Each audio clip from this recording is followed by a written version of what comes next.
नमस्कार, मैं हूं डॉक्टर राजीव पथरिया और आप देख रहे हैं लाइव हिंदुस्तान चर्चा। हम चर्चा करने जा रहे हैं कि पिछले 2-3 दिन से कर्ज को लेके भाजपा कांग्रेस आमने-सामने खड़ी हो गई है। मुख्यमंत्री सुखविंदर सिंह सुक्खू का एक बयान आता है कि हमने 1100 करोड़ रुपए की राजस्व वृद्धि की और हमने अभी तक कर्ज जो लिया है सिर्फ 4100 करोड़ रुपया कर्ज के रूप में लिया है और प्रदेश के संसाधनों को बढ़ाया है। हमने शराब पे से 500 करोड़ रुपए की अतिरिक्त कमाई की है, जबकि भाजपा ने लाइसेंस रिन्यू नहीं किए। एक बहुत बड़ा उन्होंने इसको शराब नीति का स्कैंडल बताया।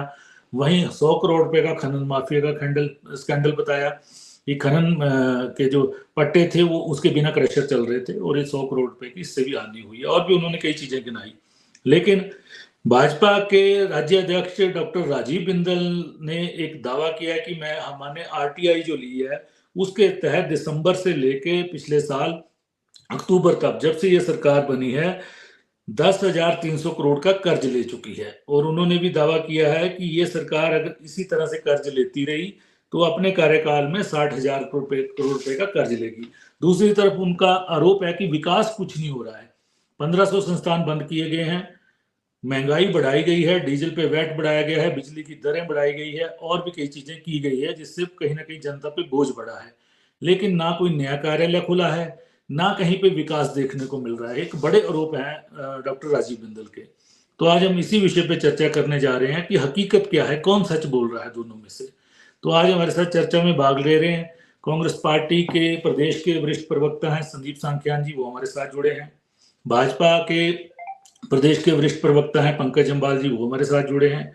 आम आदमी पार्टी से चमन के शास्त्रा जी वरिष्ठ प्रवक्ता हैं प्रदेश के, वो हमारे साथ जुड़े हैं। तो आज हम चर्चा शुरू करते हैं। सबसे पहले कि मैं पहले विपक्ष से करूंगा, क्योंकि विपक्ष ने एक आरटीआई ली है और मुझे भी भेजी है वो आरटीआई, और मुख्यमंत्री जी का आंकड़ा उससे आधा है, आधे से भी कम है।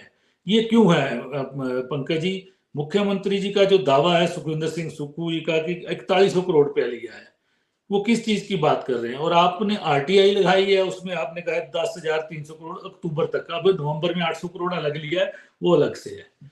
जी पंकज जी।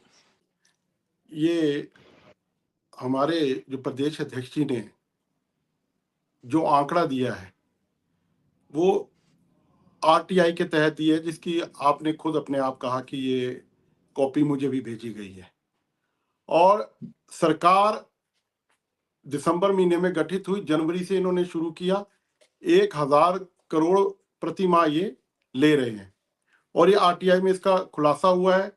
नाबार्ड से 1,000 करोड़ ले रहे हैं और इन्होंने लगभग 800 करोड़ अन्य मदों से इन्होंने लिया हुआ है। और इसमें सरकार खुद मान रही है आरटीआई के तहत। जो मुख्यमंत्री जी ने जो अपने आंकड़े पेश किए, वो एक इंद्रजाल, अगर कहा जाए, आंकड़ों का एक इंद्रजाल पेश किया। इसमें उन्होंने कुछ नहीं बताया कि हमने 4100 करोड़ का, उन्होंने कोई पूरा तरीके से नहीं बताया। आप देखें तो उनका जो एक प्रेस कॉन्फ्रेंस में उन्होंने बस अपना जो एक बिंदल जी ने जो तथ्यों पर आरोप लगाए थे कि उन्होंने कहा कि आपने इतना लोन लिया है, इसका आरटीआई ली गई है, आपने ये सब ऐसे, आपने कोई संस्थान नहीं खोले हैं, आपने स्पाटू का कॉलेज खोला, उसको पहले अपने कार्यक्षेत्र में लिया, फिर उसको बंद कर दिया। आपने पूरे गारंटियां, जो आपने 10 गारंटियां बोली थी, उसमें आप किसी के ऊपर मतलब एक भी आप पूरी नहीं कर रहे हैं और सबके सामने बोल रहे हैं कि हम सारी गारंटियां पूरी कर रहे हैं। आप लाहौल स्पीति की बातें कर रहे हैं कि वहां पर हमने महिलाओं को दी, 1200 में से 200 रुपए और जोड़े, 300 रुपए जोड़े, और लाहौल स्पीति की आप, इन्होंने, मुकेश अग्निहोत्री जी ने ये काम शुरू किया था। उन्होंने बोला था कि एक महिला 1500, बहू 1500, बेटी 1500। सुंदर जी ने भी, मतलब पूरे हिमाचल में आपको पता है। और आप नहीं, वो तो उनके चलिए चुनाव प्रचार का एक था, क्योंकि इन्होंने गारंटियां जनता के बीच में थे। मैं आपकी पूरी बात मान रहा हूं। मैं आपको ये बोल रहा हूं कि ये इन्होंने एक माया जाल, मतलब ये आंकड़ों का माया जाल पेश किया और अपने आप, अपनी सरकार को बचाने के लिए ये ऐसा बोल रहे हैं कि हमने लोन नहीं लिए, हमारे ये मतलब आरटीआई के तहत, मतलब ये पूरा पुष्टि है इसकी कि इन्होंने इस ये जो जनवरी से लेकर आज अक्टूबर नवंबर तक इन्होंने पूरा 1,000 करोड़ लिया, और इस हिसाब से जो ये ले रहे हैं लोन, मुझे लगता है कि पूरे 5 साल में 60,000 करोड़ से भी ऊपर ये चले जाएंगे। जी, लेकिन अपने पंकज जी कुछ आरोप भी लगाए हैं मुख्यमंत्री ने, और आरोपों में कहीं ना कहीं गंभीरता भी दिखती है। आरोप है क्योंकि आपके समय में ठेकों की नीलामी नहीं हुई, जो शराब के ठेके थे नीलामी नहीं हुई, और आप 10% की वृद्धि पे हर साल उनको पुराने वेंडर को देते रहे जो भी शराब के ठेके है, तो राजस्व में कहीं अतिरिक्त फायदा नहीं हुआ। इनका दावा है कि 500 करोड़ रुपए इन्होंने अतिरिक्त जुटाया है। वहीं वैट पे इन्होंने 7.5 रुपए बढ़ाए हैं, बिंदल जी का आरोप है, उससे भी रेवेन्यू बढ़ा है। वहीं पे इन्होंने कहा कि इन्वेस्टमेंट ड्रेन हुआ है, जो आपका बीजेपी के समय में जयराम ठाकुर का जो कार्यकाल था, इन्वेस्टमेंट ड्रेन हुआ है। इन्वेस्टमेंट के नाम पे बड़े इवेंट हुए, लेकिन इन्वेस्टमेंट कहीं नहीं हुई। जो एमओयू किए गए हिमाचल के हितों को बेचकर किए गए, और अब हम उनको रद्द कर रहे हैं, जैसे कि उन्होंने उस अपने प्रेस बयान में बताया कि एसजेवीएनएल का लगभग 900 मेगावाट का जागी थोपन पोहारी प्रोजेक्ट रद्द कर दिया है, क्योंकि हिमाचली हित कहीं नहीं थे, प्रदेश सरकार को कोई रेवेन्यू नहीं आना था। बड़े आरोप लगे हैं, खनन का आरोप लगा दिया गया है कि 100 करोड़ रुपए का 63 क्रैशर बिना माइनिंग लीज के चल रहे थे इतने समय तक, जो अब अभ्यास में ये जो आई दिक्कत, बड़े आरोप लगे हैं आप पे कहीं ना कहीं। आंकड़ा हो सकता है ऊपर नीचे किया हो, लेकिन आरोप बड़े हैं।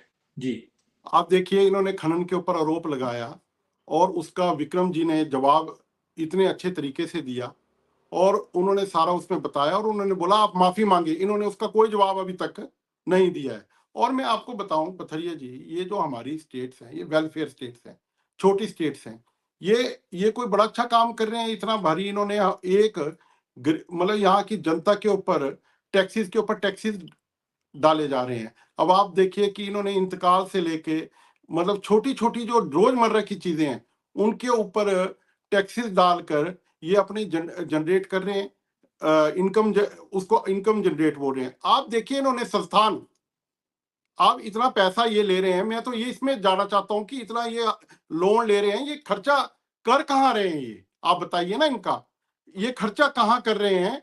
ये संस्थान इन्होंने 1500 के लगभग बंद कर दिए, और उसमें भी व्यवस्था परिवर्तन देखिए आप इनका, कि अपना मुकेश अग्निहोत्री जी ने बोला, उन्होंने अपना जल डिवीजन ले लिया, एक नदौन में दे दिया, मतलब अपना सपाटू में कॉलेज लिया उसको, मतलब चुनिंदा तरीके से ये वो आपके समय में भी चुनिंदा होता था, एक सिराज खुलता था, एक धर्मपुर खुलता था। आप भी नहीं, ये ऐसा नहीं है। सीएम और डिप्टी सीएम है, ये भी कांग्रेस का भ्रमजाल है। तरजीह देंगे। ये भी कांग्रेस ने एक भ्रमजाल डाला। ये कांग्रेस आपसे सीख के चल रही है ये चीजें। पूरे प्रदेश में एक समान विकास हुआ है। आप माने, ये तो इन्होंने बस एक धर्मपुर सराज इन्होंने इसमें ये तो एक एजेंडा था इनका, पर यहाँ तो आपको पुख्ता सबूत मिल रहे हैं। हर आदमी आज रो रहा है कि हमारे एक इंतकाल कराने जाना है, उसके 400 रुपए इन्होंने बढ़ा दिए हैं। आप देखिए जो टूरिज्म के लिए बोल रहे हैं, टूरिज्म से बाहर का अब आने को तैयार नहीं है, उनके ऊपर इतना इन्होंने टैक्स डाला है। भाजपा तो अपना पूरा काम कर रही है, वो इनको बता रही है। हमने तो कहीं इनको बोला है कुछ नहीं, ये खुद ही अपने आप बढ़ा रहे हैं हर चीज को। एक आम आदमी का जीना मुश्किल हो गया 1 साल के अंदर।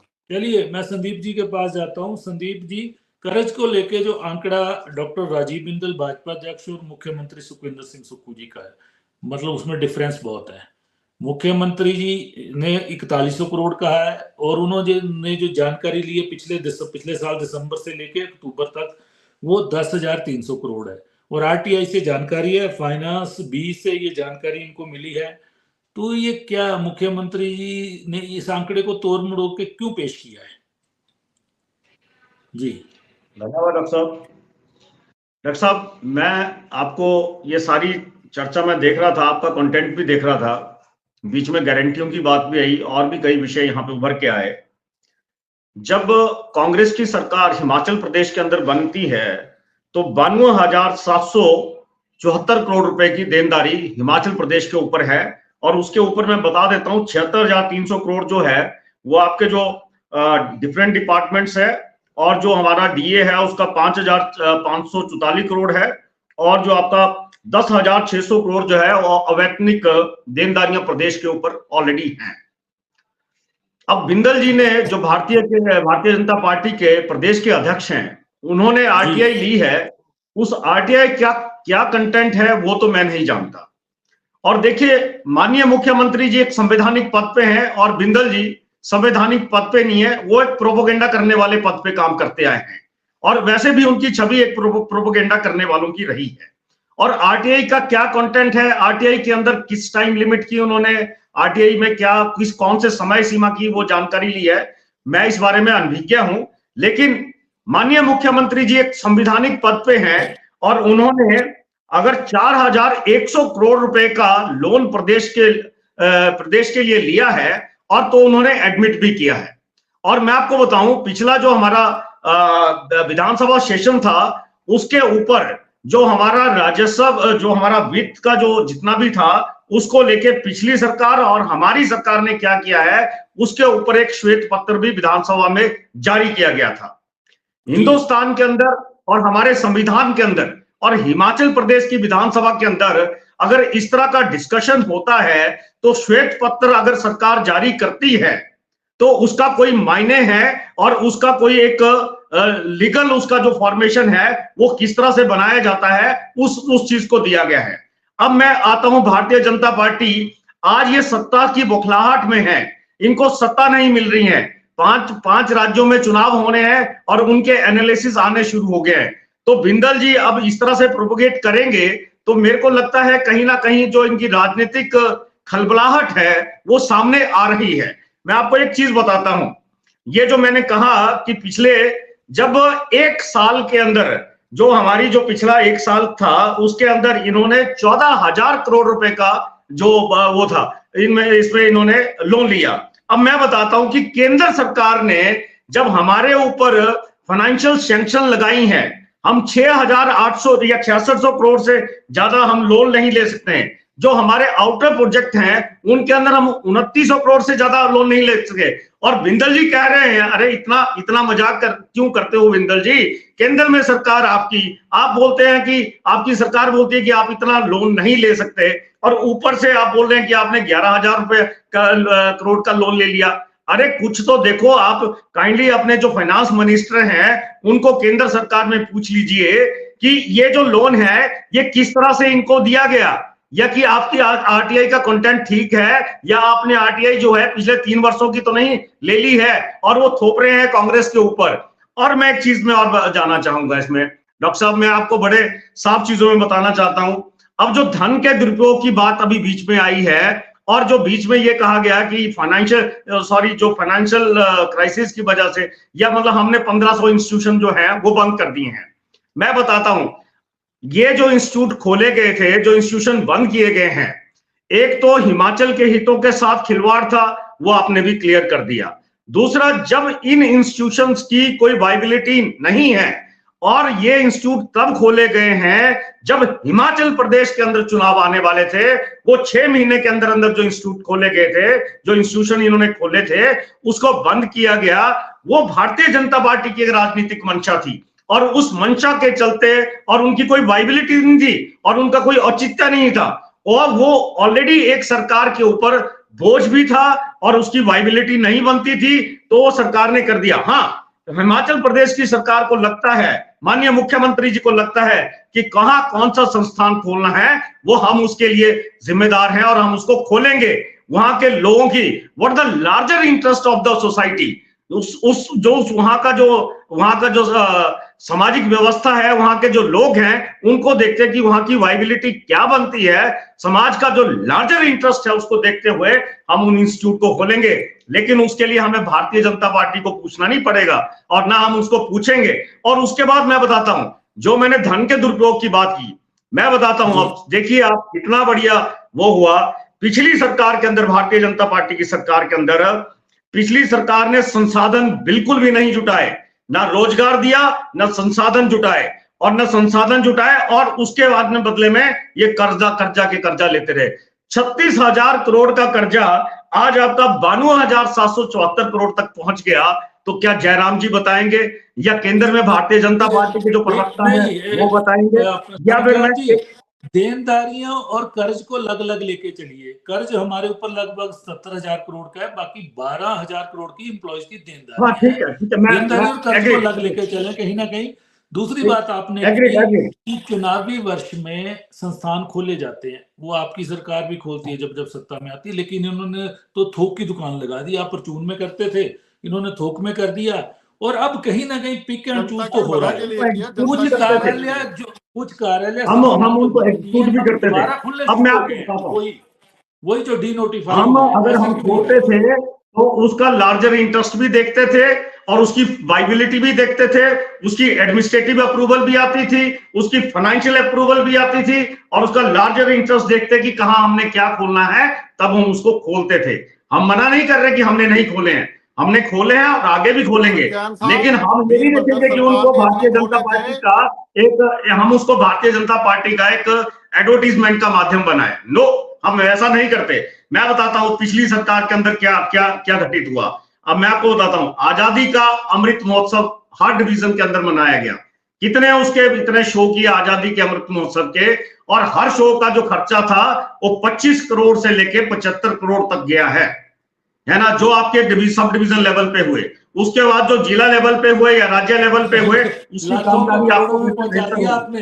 20 लाख रुपए का उसका बजट था। संख्यान साहब, ये 25 करोड़ से लेकर 75 करोड़ आपने जीरो बढ़ा दी। अमृत महोत्सव नहीं, जीरो बढ़ गई होगी शायद, फ्लो में निकल जाता है। I feel I apologise my word, पर मैं ये बोलता हूं कि ये 25 करोड़ से लेकर 75 करोड़ तक इन्होंने उसके ऊपर खर्च किया।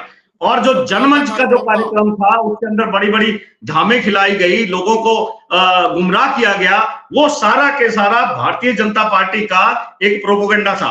उसके बाद जो हिमाचल प्रदेश के अंदर, नहीं सुनिए, और मैं आपको बताता हूँ, और देखिए जो 75 वर्ष जो अपने आजादी में अपने हिमाचल प्रदेश की स्थापना के मनाए, जो 75 जो बनाए, राजनीति से प्रेरित होकर इल्जाम लगा रहे हैं। ये जो संसाधन बढ़ाया, जम्बाल जी मैं आऊंगा आपके पास, जम्बाल जी मैं आऊंगा आपके पास। सांख्यान जी, आप थोड़े से सुक्कू जी के प्रयास ठीक है कि आय के साधन बढ़ाने हैं कहीं ना कहीं, लेकिन जनता पे बोझ ना पड़े, क्योंकि 7.5 रुपए जो डीजल बढ़ा है, जनता पे सीधा उसका असर पड़ा है, क्योंकि पहिए पे सब कुछ चलता है। और हिमाचल प्रदेश की हर चीज क्यों महंगी मिलती है हिमाचल प्रदेश में, पड़ोसी राज्य में क्यों सस्ती मिलती है? कोई भी एक आइटम उठा के देख लीजिए, चाहे खाने पीने की है, चाहे पहनने की है, चाहे कुछ है, वो चीजें हुई हैं। वहीं फजूल खर्ची के लिए जो प्रयोग करने चाहिए थे कि ठीक है इलेक्ट्रिक व्हीकल करेंगे, करने जा रहे हैं, लेकिन इलेक्ट्रिक व्हीकल से आप डीजल और पेट्रोल तो बचाएंगे, लेकिन मुख्यमंत्री जी का हेलीकॉप्टर प्रयोग हो रहा है बहुत दिन समय से, अफसर प्रयोग कर रहे हैं, पहली बार ऐसा हो रहा है शायद, ये अफसर लगातार हेलीकॉप्टर का प्रयोग कर रहे हैं, दिल्ली आने जाने में भी प्रयोग किया गया है। तो क्या अब ये जो मुख्यमंत्री जी का जो हेलीकॉप्टर है, ये मुख्यमंत्री जी के लिए है, अफसर इसका प्रयोग क्यों कर रहे हैं पिछले कुछ दिनों से? वो लगातार ये चर्चा में बना हुआ है, कहीं ना कहीं पूरे ब्यूरोक्रेसी में, प्रदेश की राजनीति में ये चर्चा है। मुख्यमंत्री जी का हेलीकॉप्टर, उनको हेलीकॉप्टर, देखिए मैं आपको हेलीकॉप्टर की खरीद जो है, हिमाचल प्रदेश जो पूर्व में मुख्यमंत्री थे, परंपरा उन्होंने शुरू करी। आज मुख्यमंत्री का हवाई जहाज अगर गया हेलीकॉप्टर, लेकिन अधिकारियों का प्रयोग कभी नहीं हुआ, अधिकारियों का प्रयोग पहली बार हुआ। मुख्यमंत्री जी खुद जाते थे। नहीं, आप मेरी बात सुन लीजिए, आप मेरी बात को सुन लीजिए, फिर जवाब साहब आपको भी मौका मिलेगा बोलने का, है ना। मैं ये बोल रहा हूँ कि परंपरा शुरू की थी माननीय मुख्यमंत्री जी ने, जब भी प्रदेश के अंदर जहां भी जाना है, तो वो अपने जो भी उनकी वाइबिलिटी बनती है उसके अकॉर्डिंगली ही जा रहे हैं। उसकी जो आपको सूचना है वो आपको मिल जाएगी, उसमें कोई आपत्ति नहीं है। हाँ, मुख्यमंत्री जी दिल्ली के अंदर एम्स के अंदर गए तो हो सकता है वो हेलीकॉप्टर यूज किया है। वो जो उनका वो मेरे ख्याल में जो भी उनके नॉर्म्स हैं और उसके अकॉर्डिंगली ही उन्होंने उसका इस्तेमाल किया है। मैं नहीं कहता ऐसे जो मुख्यमंत्री के ऊपर जिस तरह की उंगली उठा रहे हैं, नहीं है मुख्यमंत्री जी का हेलीकॉप्टर पे। मैं जा रहा हूँ आस्था जी के पास। आस्था जी, सांख्यान जी इस जवाब पे अटक गए हैं क्योंकि ये पहली बार परंपरा शुरू हुई है कि अधिकारी जब चाहेंगे कोई दिल्ली चला जाएगा, कोई प्रदेश के किसी दौरे पे चला जाएगा, गाड़ी से जाएंगे 5-10 हजार रुपए में टूर हो जाएगा। हेलीकॉप्टर की एक उड़ान तो 2.5-3 लाख रुपए में पड़ती है एक तरफ की, कहीं ना कहीं हेलीकॉप्टर हमारा सबसे ज्यादा आपदा में लेकिन यूज कर्ज, चलिए आल्ट्रा जी, कर्ज पे आंकड़े अलग अलग हैं और पिछले कुछ दिनों से बढ़ रहे हैं। बिंदल जी, पहले जयराम ठाकुर जी जब श्वेत पत्र आया, डिप्टी सीएम मुकेश अग्निहोत्री लाए, उनका भी एक बड़ा रूप था। 16,261 रुपए चुनावी वर्ष में इन्होंने खर्च दिए सत्ता को रिपीट करने में, और उन्होंने गिनाए ये काम जो अपने सांख्यान जी ने गिनाए अभी सारे, लेकिन कोई लाभ नहीं हो पाया, उनका कहना था। लेकिन अब 4100 करोड़ और 10,300 करोड़, ये आंकड़ा कहीं ना कहीं उलझा रहा है। मुख्यमंत्री सच बोल रहे हैं कि भाजपा के अध्यक्ष डॉक्टर राजीव बिंदल सच बोल रहे हैं?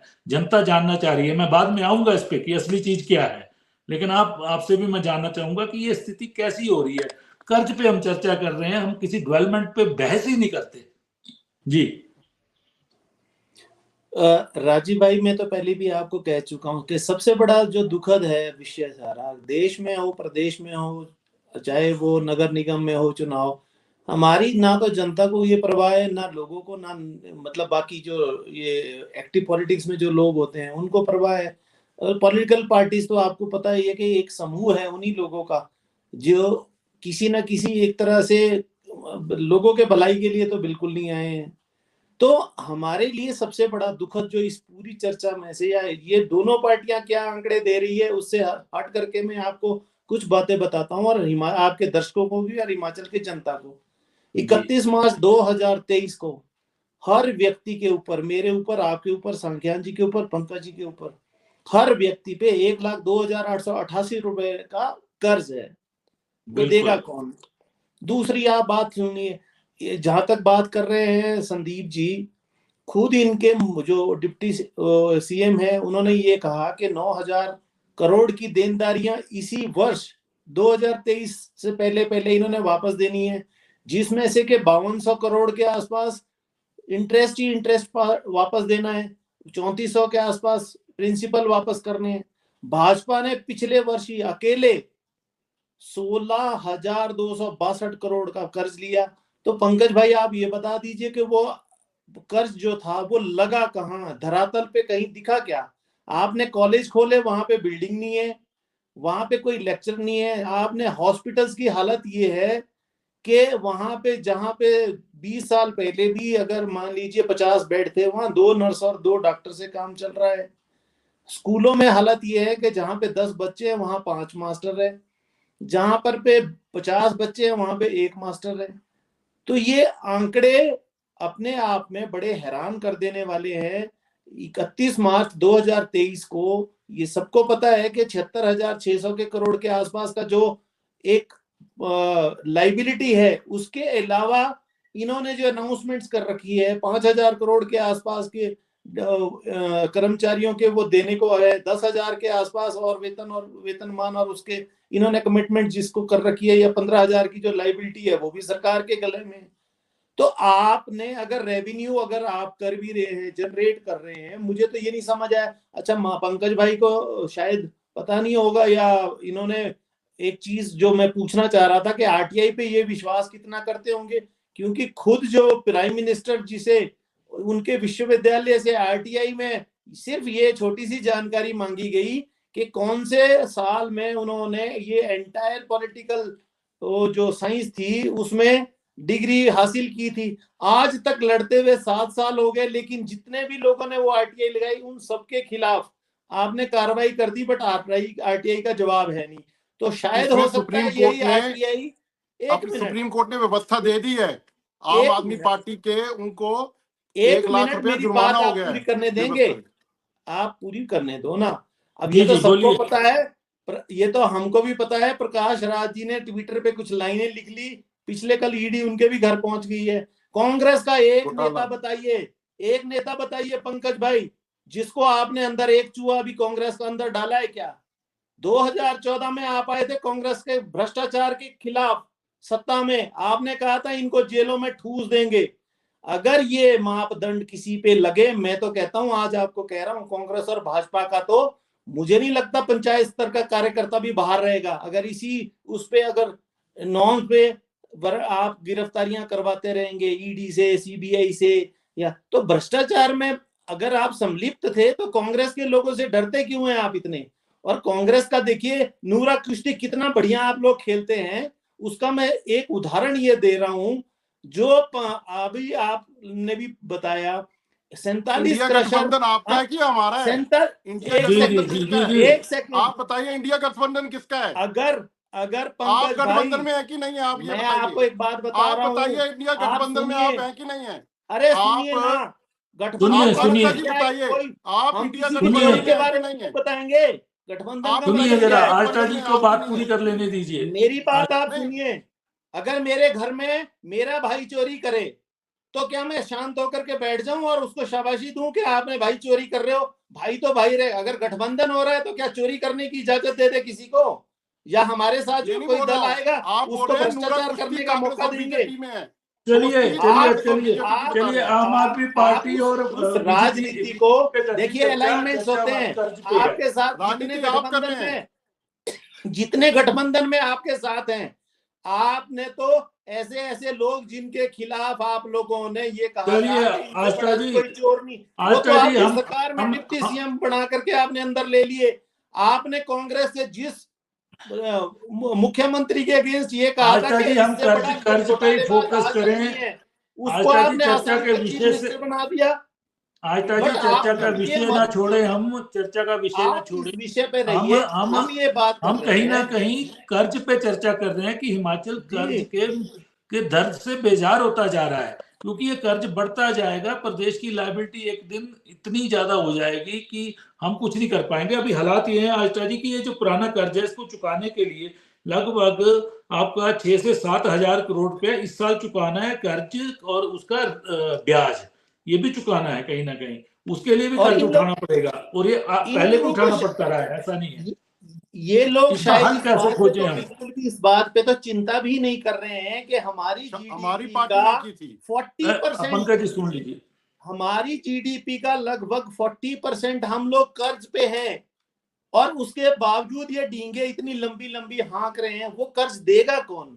मेरे और आपके जेब से निकलना है वो कर्ज। उस पे जनता को कोई भी चिंता नहीं है, जनता भी इस मामले से। और आप एक बात बताइए, अगर ये कर्ज, मान लीजिए यही कर्ज हिमाचल की जनता के लिए, हित के लिए लगा होता, या ऐसा पाइपलाइन में प्रोजेक्ट्स होते कि जिसमें से हम लोग 8 या 10 साल बाद रेवेन्यू अर्न कर सकते, हमारी इनकम होती, तो उसका उसमें कोई बुराई उसका नहीं। प्रयास कहीं ना कहीं सुक्खू जी कर रहे हैं इन दिनों, कहीं ना कहीं उन्होंने एमओयू में अब कई चीजें की हैं अब, लेकिन उनका परिणाम आने में समय बहुत लगेगा। नहीं, एक छोटी सी बात बताता हूं मैं पंकज भाई। देखिए, हमारे यहाँ पे ये अच्छी बात है कि भाई एम्प्लॉय भी एक जो होता है वो सरकार का अहम अंग है, लेकिन हर चीज आप उसके प्रेशर में आकर के, या हर एक चीज को केवल और केवल हर तीसरे आदमी, अब आप बताइए कि डीए की किस्त से लेकर के अगर यही आप बात करेंगे एम्प्लॉइज को, तो एम्प्लॉइज ने तो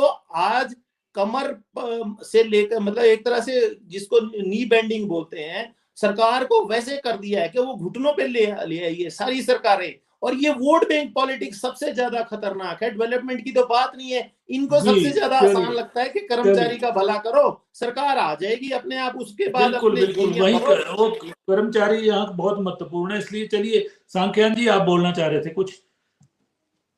देखिए, जहां तक हिमाचल प्रदेश की कर्ज है, एक सीएजी की रिपोर्ट भी आई थी, और जो सीएजी की रिपोर्ट के अनुसार जो हमारे को 61,000 करोड़ रुपया अभी तक वापस करना है, जो कैग ने चिंता जताई है।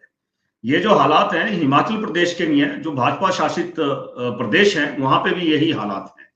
आप उत्तर प्रदेश को देख लीजिए, आप पंजाब को देख लीजिए, है ना। एक दिल्ली ही है जो सरप्लस चल रहा है, बिकॉज वहां पे औद्योगिक क्षेत्र है और वहां पर कॉर्पोरेट है, और उद्योग वजह से वहां पे थोड़ा सा बहुत ज्यादा है दिल्ली में, है ना, वहां बहुत ज्यादा है, तो एक हब है वहां पे। लेकिन हिमाचल प्रदेश का जहां तक सवाल है, तो हिमाचल प्रदेश के लिए हमारी सरकार और माननीय मुख्यमंत्री जी पर्टिकुलरली, वो हिमाचल के लोगों के प्रति और यहाँ पे जो संसाधन जुटाने हैं, जो यहाँ पे रेवेन्यू जुटाना है, उसके लिए वचनबद्ध हैं और उसके लिए काम भी कर रहे हैं। हाँ, लेकिन व्यवस्था चलाने के लिए कुछ अगर लेना पड़ता है तो उसको ले। हाँ, जो आंकड़ा बिंदल जी ने दिया है तो वो कुछ हजम नहीं हो रहा है। और उसके बाद और मैं ये कह रहा हूं कि जो माननीय मुख्यमंत्री जी कह रहे हैं वो संवैधानिक पद पे बैठे हैं और उन्होंने बाकायदा मीडिया के सामने कहा, हिमाचल की जनता के सामने कहा। तो बिंदल जी या तो बरगलाना चाहते हैं लोगों को, ये इतना बड़ा झूठ तो ना फैलाएं ताकि हिमाचल प्रदेश के अंदर आने वाले लोकसभा के चुनाव भी हैं। तो मेरी करवत विनती ये रहेगी कि इस तरह का लोगों को भ्रमित ना करें भारतीय जनता पार्टी के लोग, है ना। और जो सोर्सेज है वो सबके सामने आएंगे और सोर्सेज आएंगे, उसके लिए काम कर रहे हैं, आंकड़े की बात कर लेते हैं। आंकड़ा कहीं ना कहीं दोनों का आंकड़ा सच्चा है, लेकिन समय सीमा में झोल किया जा रहा है। ठीक है, मुख्यमंत्री जी जो बात कर रहे हैं वो से लेके अब तक की बात कर रहे हैं, यानी कि वो कर रहे हैं 7 माह की बात, लगभग 4 माह की बात। ठीक है, और 11 माह की बात कर रहे हैं बिंदल जी, वो दिसंबर से ले उठा रहे हैं उसको। जो आरटीआई लगाई गई है वो दिसंबर से लगाई गई है, फाइनेंशियल ईयर के हिसाब से नहीं लगाई गई है। मुख्यमंत्री जी भी अपनी जगह ठीक है, वो 1 अप्रैल से लेकर अक्टूबर तक की बात कर रहे हैं, वो दिसंबर से लेकर अक्टूबर तक की बात कर रहे हैं। लेकिन जनता को तो कंटेंट में कोई ना कोई गड़बड़ जरूर है। नहीं, मैंने आपको कहा था, राजनेताओं का ऐसा काम खैर होता नहीं है। मैंने शुरू में बताया था कंटेंट में कोई गड़बड़ है। जी पंकज जी, पार्लियामेंट का चुनाव दिख रहा है, इसलिए कहीं ना कहीं बिंदल जी भी पिछले फाइनेंशियल ईयर को भी 4 महीनों को भी लेकर चल रहे हैं, है ना। ठीक है, सत्ता में आगे थे, लेकिन दिसंबर माह के कर्ज को इनकी उसमें नहीं डाला जा सकता, क्योंकि वो चुनावों का समय था। पहले मैं ये कहना चाहता हूँ, मैं संख्यान जी की बात का ये ऑब्जेक्शन करना चाहता हूँ कि इन्होंने आदरणीय मुख्यमंत्री जी के लिए तो बहुत अच्छे शब्द बोले और कि वो संवैधानिक पोस्ट में है। बिंदल जी एमएलए रहे हैं, पेशे से डॉक्टर हैं, विधानसभा अध्यक्ष रहे हैं और अब पार्टी के अध्यक्ष हैं। इनको ऐसा नहीं बोलना चाहिए। वो प्रोपोगंडा, विश्व की सबसे बड़ी पार्टी और हिमाचल प्रदेश के अध्यक्ष हैं, और वो कोई ऐसा नहीं बोल रहे हैं कि अपने आप उन्होंने, ये फाइनेंस डिपार्टमेंट ने दिया है और सरकार का उसी समय से समय माना जाएगा जब सरकार ने ओथ ले ली थी, तो वो जनवरी से हमने बोला हुआ है। अब ये उसको एक मैंने बोला ना, ये इंद्रजाल है। पर मैं संख्यान जी को बताना चाहता हूं कि जैसे हम इनकी नेताओं की इज्जत करते हैं, वो हमारे पार्टी के अध्यक्ष हैं और संवैधानिक पोस्टों में वो रहे हैं। राजनीति में ऊपर नीचे चलता रहता है, पर ये जो बिंदल जी के बारे में इन्होंने प्रोपोगंडा और ये बोला है, हमने तो ऐसी कोई भाषा ही नहीं बोली इनको। हमने तो ये बोला आप गरीब जनता के हित के बारे में सोचिए।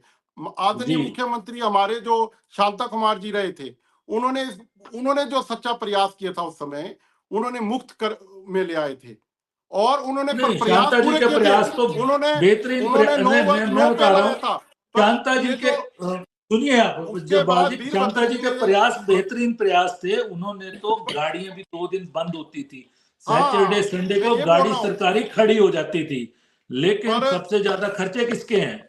खर्चे हैं अफसरशाही के, सबसे ज्यादा खर्चे उनके हैं, उनको कोई नहीं रोक पाता। मुख्यमंत्री जो कोई सरकार नहीं रोक पाती।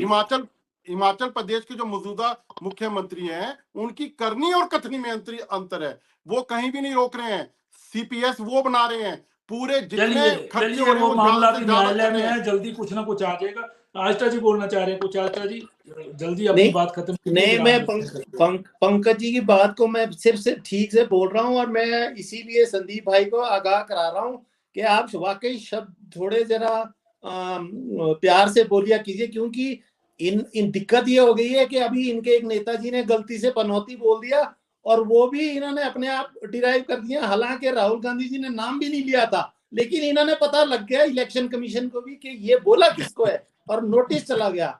तो पंकज भाई से इसीलिए ठीक बोल रहे हैं कि जी संदीप जी को ऐसी भाषा नहीं बोलनी चाहिए। चलिए चर्चा को विराम देते हैं। अब तो काफी हमने चर्चा कर दी। प्रोपेगेंडा बोला है, मैंने पनौती नहीं बोला है। नहीं, चलिए पनौती और प्रोपेगेंडा नेताओं का सम्मान करना चाहिए। प्रोपेगेंडा कहा है तो भारतीय जनता पार्टी के अध्यक्ष और करते हैं प्रोपेगेंडा।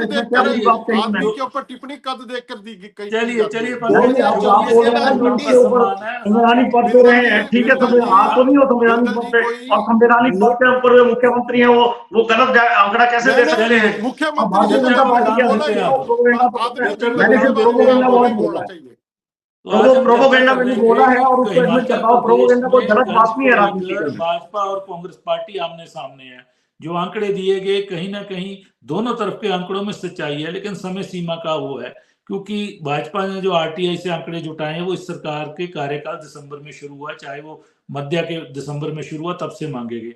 मुख्यमंत्री जी बात कर रहे हैं वर्तमान वित्त वर्ष की, कि उस दौरान उन्होंने 4100 करोड़ रुपए कर्ज लिया और 6600 करोड़ की सीलिंग है कर्ज लेने की, इससे ऊपर वो ले नहीं सकते हैं। उनकी बात भी ठीक है, उन्होंने बात विस्तार से नहीं कही, कहीं ना कहीं जो बयान उनका जारी हुआ विस्तार से नहीं हुआ, लेकिन राजस्व जुटाने के जो काम शुरू किए गए हैं मुख्यमंत्री सुखविंदर सिंह सुक्खू द्वारा, वो कहीं ना कहीं आने वाले समय में प्रदेश को बल देंगे।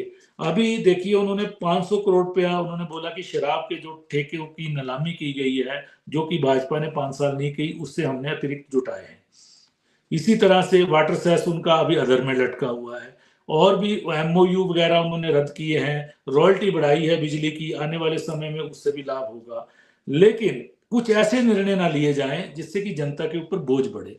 भाजपा का आरोप भी सही है कि इतना कर्ज भी लिया गया और ये चीजें भी जुटाएगी, लेकिन विकास कहीं नहीं दिख रहा है। विकास धीमी गति से चला हुआ है। संस्थान जो बंद हुए हैं उनमें से पिक एंड चूज करके कुछ एक संस्थान खोले गए हैं, लेकिन 1500 नंबर संस्थानों का बहुत बड़ा है, क्योंकि चुनावी वर्ष में खोले थे, बिना जरूरत के भी कई खुले होंगे। उसकी समीक्षा सरकार इसी विषय पे चर्चा कर रहे थे कि हम कर्ज को किसने कितना कर्ज लिया इसी में उलझे हुए हैं, लेकिन उस कर्ज से मुक्ति कैसे हो और प्रदेश का विकास कैसे हो, इसके बारे में हमें गंभीरता से सोचना होगा। तो आज हम इसी विषय पे चर्चा कर रहे थे, आप सबने चर्चा में भाग लिया, मैं आप सबका धन्यवाद करता हूँ।